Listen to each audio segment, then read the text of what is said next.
We have a ton of injury updates finally, so we can get you our updated flex rankings this week. Starting off at the top, not going to waste your time. We already know to start these guys. CMC, Tyreek, A.J. Brown, Diggs, Keenan, Chase, St. Brown, Eckler, Etienne, Pollard. You start every single one. Really, the only one we can even discuss maybe would be Tyreek Hill, because last night in our live stream, everybody was spazzing about him missing practice. Guys, we said don't panic. If he misses practice on Thursday, if he misses practice on Friday, we'll be worried. He was back at practice on Thursday. He should be good to go. Now, going down to where maybe we actually have to start talking about these guys. Kupp at 11 does have a tough matchup going up against Dallas. Yes, he was disappointing last week. He's Cooper Kupp. He's still the wide receiver 1 in Los Angeles. You go ahead and you start him. Bijan at 12 does have a toughish matchup going up against the Tennessee Titans. Obviously gave you absolutely nothing last week with the headache from hell, or at least I'm assuming it was. And honestly, I have no hesitation. I'm going to go through. I'm going to start him this week. And honestly, wouldn't even mind looking at more than 80.5 total yards on Underdog. Going over to Puka. Puka was that buy low guy for us last week. We may or may not set a sell high earlier in the year, but we're going to ignore that. And with Puka going up against Dallas, tough matchup. He has been averaging more points per game than Kupp so far this season, but I still want to stand by. Kupp is the wide receiver 1 in Los Angeles. Adam Thielen is like at the very top of fantasy in points scored right now, averaging 17 points per game. You're going up against Houston. Neither team has a great defense. You kind of want to assume this is going to be a high-scoring contest and that it's the battle of the two rookie quarterbacks. You start him. I don't necessarily think that we need to be putting him up there in the same tier as like St. Brown, even if the production has been there so far this season. I do think it will take a step backwards, but still, must-start player. Kenneth Walker at 15. Super tough matchup going up against Cleveland. Clearly, the Cleveland defense over the past 2 weeks hasn't been what it was previously, but still, nonetheless, it's still a phenomenal defense. It's still a defense that we do need to be concerned with. And Kenneth Walker is a running back that will be higher than this in the majority of our other rankings videos. Kamara at 16. I understand, yes, very top of the NFL in receptions. I am making this rankings video for a full PPR format. If you're playing in a non-PPR league, given the lack of involvement we've had from Kamara in the red zone, given how bad this offense is and how inefficient Alvin Kamara has been as well, I would say that in a non-PPR format, you have him ranked significantly lower than this point. But obviously, full PPR league will be tougher to get away from him. Now, Breece Hall will be our next guy at 17. Love the matchup going up against the Giants. Typically the concern that you're going to have is just this Jets team should most likely be so bad that they are having to go through and they're having to throw the ball in the second half. Your quarterback, Zach Wilson, you don't necessarily know how effective you can be in throwing the ball in that context. However, if you're looking at this week going up against the Giants, the Jets are actually favored by 3 points. This is at MetLife. The Jets are favored. I think we are going to go ahead and say, okay, they're going to be running in the second half with Breece Hall. Saquon Barkley will be our next guy at 18. With Barkley, Vegas is telling us the Giants have one of the worst offenses in the NFL. We've seen with our own eyes how bad this offensive line is. Love the player, love the workload. It's hard to get behind it. Raheem Mostert will be our next running back at 19. I completely understand if you want to go through. And honestly, I'm going to put Mostert over Barkley. I'm doing it. Because if we're looking at the implied team totals here, I'm even going to put him ahead of Breece Hall as well. You have Raheem Mostert with an implied team total of almost 29 points. Las Vegas is telling us that the Dolphins should be the highest scoring team in the NFL this week. Clearly, Mostert was not great against the Philadelphia Eagles in a very tough matchup. But I do think that this should be an easier spot. Then going over DeAndre Swift against Washington, should have a little bit of a step backwards from Philly here. Vegas has them scoring 25 points this week. We know that these in-division games can get a little bit gross, even if the Eagles' offensive line is elite. CeeDee Lamb will be our next guy. Lamb's been very bad, ladies and gentlemen. Lamb has averaged about 12.1 fantasy points per game. Going up against Los Angeles, though, you actually have Las Vegas sportsbooks projecting out the Dallas Cowboys to have a borderline top 5 offense in the NFL. And if that's going to be the case, I think honestly, you probably have to start CeeDee Lamb, even if he has been bad. Now, our next guy will be Devontae Adams. With Adams, he has had the consistent target volume. He is going out there and he is averaging 10 targets per game, ladies and gentlemen. I understand he dropped the receiving touchdown this past week, which is very frustrating. If you would have just held on to that single pass, he would have scored 20 points, and there would not be a single person going out there and stressing about him. I think you start him regardless. Michael Pittman will be our next wide receiver. With Pittman, the matchup against New Orleans is kind of whatever. I do really like the passing volume that we have in Indy right now. If you're going to look at his pick'em, you have him at 59.5 receiving yards in comparison to Jordan Addison at 58.5 receiving yards on Underdog. So they have these wide receivers kind of back to back. Y'all know we hit last week on Jordan Addison with the 2x multiplier to score a touchdown. Super excited that we all got to celebrate that. This week, they have Michael Pittman and Jordan Addison with a 1.5x multiplier to score a touchdown. Honestly, probably staying away from those points. Going over to Isaiah Pacheco, honestly, if you are looking at this, beautiful matchup going up against Denver, where Underdog actually has Pacheco, at even odds to score a touchdown this week. And on top of this, they have him for 83.5 total yards. So if you're looking at Underdog pick'ems, they would say, honestly, you may want to go through and rank Pacheco over some of these wide receivers. Clearly, it is a phenomenal matchup going up against Denver, which is why if you wanted to go say Isaiah Pacheco is going to have more than 83.5 total yards, you can for sure do that on Underdog. It's kind of funny going back to what we were talking about previously. You have Bijan Robinson. Now his pick'em has moved down to 78.5 total yards. You have Bijan at 78.5 total yards for his pick'em. Pacheco up there high 80s.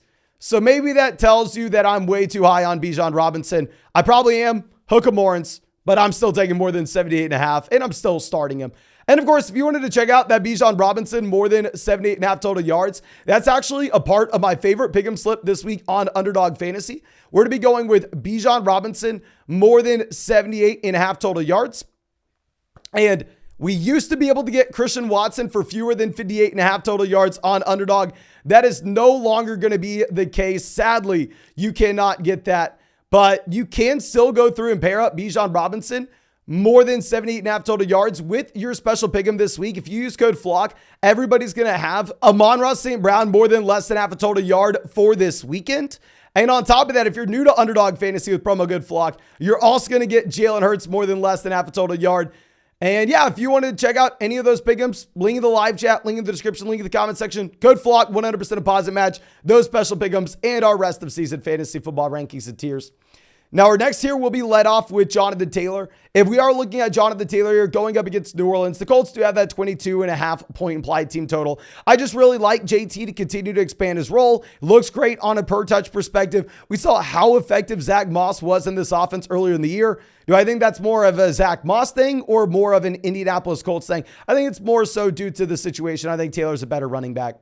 Derrick Henry will be our next guy. With Derrick Henry going up against Atlanta, very difficult to project out what you're going to get. Obviously, we're dealing with a ton of trade rumors. Maybe you want to say, oh, okay, they're going to try to trade him, so they don't really want to play him. They want to keep him healthier. Maybe you say, oh, they're going to try to trade him. Maybe they try to highlight him and just give him every single time. I don't know how it's going to go. I probably want to start the guy. I don't want to be out there ranking him as a top 5 running back, though.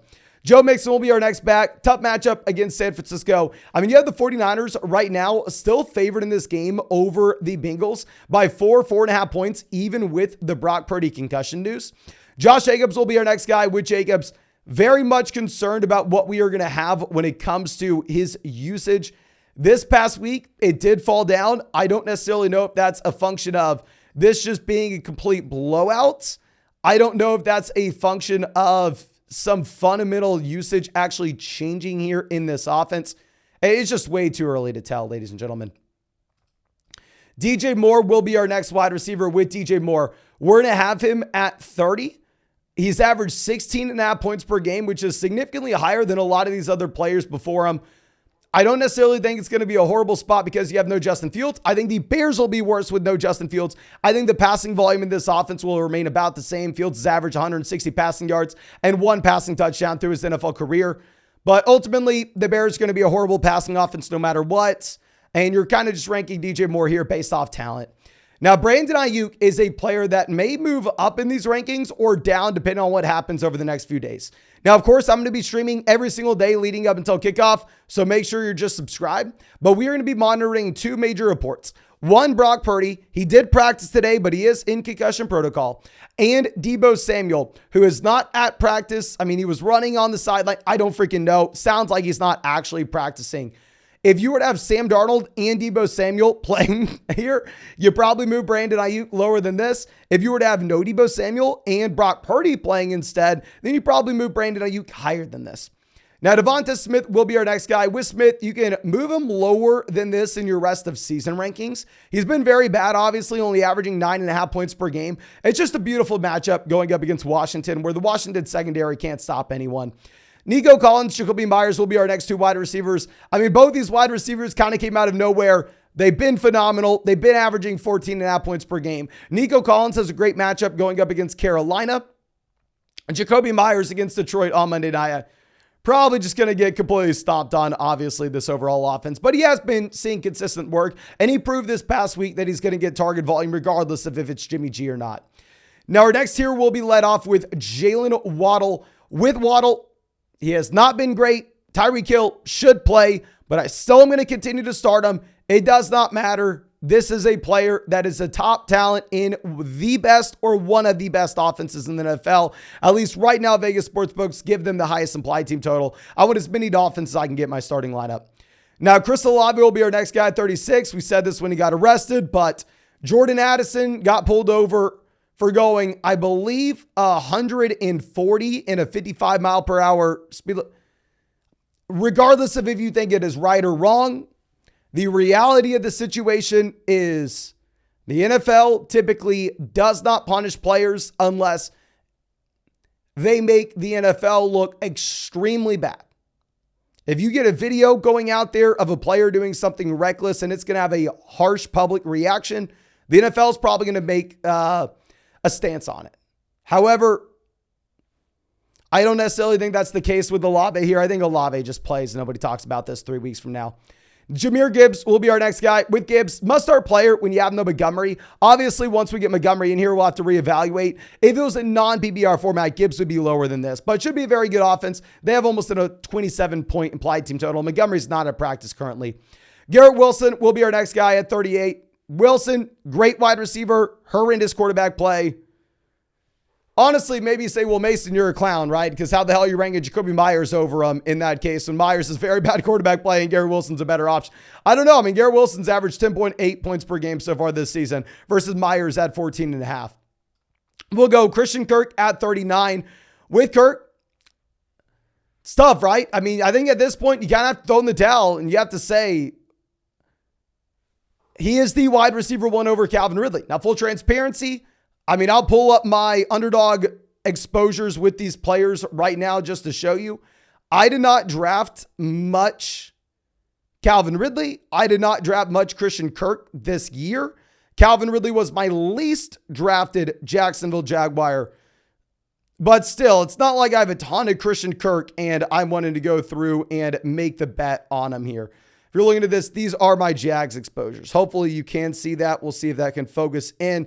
We got 14% ETN, my most drafted Jag, 10% Evan Ingram, my second most drafted, then Zay Jones, then Kirk, then Bigsby, then Lawrence, then Ridley. But we are underweight Kirk, Bigsby, Lawrence, and Ridley. But Lawrence, I just have absolutely none of. Now, George Pickens will be that next guy in that same game. Deontay Johnson was not at practice on Thursday with the hamstring. This will be something that I want to continue to monitor because if you were to have no Deontay Johnson in this game, then I think you can actually move George Pickens higher in these rankings. Zay Flowers will be our next guy. I mean, I understand with Flowers, everybody loves viewing him as like some must start, 100% good. I don't know, ladies and gentlemen. He's been good. I don't want to take anything away from him. He's averaged 10.1 points per game. Now, with that being said, the Baltimore Ravens are supposed to score a ton of points on the Arizona Cardinals this week. Will be very interesting to see what's going on with Kyler because from what I read, sounds like Kyler was not planning on playing this week, but at the same time, he's not in the injury report. So I don't know. I mean, this kind of rolls into our next guy, Hollywood Brown, right? What you would want in this game, Kyler Murray playing. We got news that he wasn't on the injury report today. I mean, you look at the spread of this game, it doesn't move at all. It's still at 8.5, 9.5 points. So either Vegas sportsbooks are telling us, we don't care if it's Kyler Murray or Josh Dobbs, Kyler's a bum, or they're telling us, well, Kyler Murray's still not playing this week. We'll probably see him next week. It's probably the latter. I don't know. Now, Stevenson will be our next guy at 45. With Stevenson, you have the usage as a receiver, but you're in a running back by committee with Zeke in one of the worst offenses in the NFL, and you're about to get boat raced from the Miami Dolphins. Now, T. Higgins will be our next guy at 46. With Higgins, we've been talking about him being a buy low guy over the past few weeks. 100% still think that he's a buy low guy. I would like to see him at 100% health before we go out there and start him as well with Joe Burrow, and it's a very tough matchup with the 49ers. Aaron Jones will be our next player, 47. I'm sorry. I told everybody to start Aaron Jones last week. 100% my fault. We had a lot of people in the comment section as well accurately saying, well, Mason, Aaron Jones may be on a snap count. I don't think he's as good of an option as you're bringing. You were right. I was wrong. Hopefully, Aaron Jones is good to go this week, but we just simply do not know. DK Metcalf will be our next guy at 48. With DK, they're saying he's most likely going to play, but in reality, this has been a solid guy for us a while now. I think the ceiling is a little bit capped based on what we've historically seen. It's a very tough matchup going up against Cleveland as well. Now, dropping down to our next tier, we will have Amari Cooper. And with Amari, I mean, in this same game of DK Metcalf, I love Amari, the player. I love the target volume from a percentage standpoint that he gets in this offense. The fundamental issue that you have is, okay, well, yeah, PJ Walker, you're a 3-point dog in Seattle. So even if we like the player, even if we like the volume, the offense is probably going to be so damn bad. We're going to have Josh Downs here at 50. I mean, I think this is the first time Josh Downs has topped our top 50. And speaking of our most drafted players on Underdog, let's go ahead and let's pull this up. Josh Downs is my second most drafted wide receiver on Underdog this year. We're printing money with them. Our first guy may be DJ Chark. So excuse me for that. But then number 2, number 3, Josh Downs and Michael Pittman. DeMercado will be our next player at 51. Not good, not a good offense, not a good matchup. But ultimately, if you're a running back seeing every single snap, we got to put you here. I mean, Gus Edwards in this same game, you'd say, well, Mason, I mean, right now you have the Ravens as massive favorites over the Cardinals. Don't we want to go with Gus Edwards? The thing is, Gus Edwards, on the other hand, is not really going to be involved as a receiver, even though he was phenomenal as a receiver this past week. And at the same time, you're splitting the backfield with Justice Hill. Maybe, even though y'all know I don't like Keaton Mitchell, maybe he turns into something. I don't know. Darrell Henderson will be our next player. Very tough matchup going up against Dallas. You have a 19.5 point implied team total. And at the same time, you're splitting with Royce Freeman. So not too excited about him. Kareem Hunt will be our next guy at 54. With Hunt, I have him in so many Underdog drafts. It's not even funny. I thank God every single day that he's given us 3 touchdowns over the past 2 weeks. But I do want to be very realistic with this and say, okay, ladies and gentlemen, this is a running back that is still splitting with Pierre Strong, that does not have a role as a receiver, that is in one of the worst offenses in the NFL this week. Then Javonte will be that next guy. Javante's in one of the worst offenses in the NFL, period. I mean, at the same time, this is going to be a running back that's gross. But is in it 3-man committee with Samaje Perine and Jaleel. I do not think we would have started Javonte. We'll have Alexander Madison, Deonta Foreman back-to-back. Deonta Foreman, I know everybody's going to rush to start him this week. Obviously, he was that must-start guy for us last week with no Roshan, with no Khalil Herbert. Hookah Morris, I love the guy. However, I will say probably cannot be starting Deonta Foreman if you have Roshan Johnson back in, and this is turning into a 2-man running back by committee. Now, our last tier, we'll go Terry McLaurin and Deontay. Terry McLaurin only averaging 10.5 points per game. Bad offense, bad matchup against Philly. Deontay Johnson, we're going to throw here and say, okay, well, maybe he plays. I don't know. Right now, Deontay's not practicing. Even the ceiling's going to be capped, so I don't want to rush out there and plan on going with Deontay. But I think that's all I have for y'all in this video. And if you have not done so, hit that like button. Subscribe to the channel if you play fantasy football. And Hookah Morris, we're going more than 78.5 total yards for Bijan Robinson this week. I was wrong last week. I'll probably be wrong again. Fair warning. But if you don't want to look at that and instead you want to check out that Amon-Ra St. Brown special pick'em, more than less than half a total yard, and that Jalen Hurts special pick'em, more than less than half a total yard on Underdog Fantasy. Only going to get both special pick'ems plus a 100% deposit match, plus my rest of season fantasy football rankings and tiers with promo code FLOCK on Underdog Fantasy. Find that link in the description and the comment section.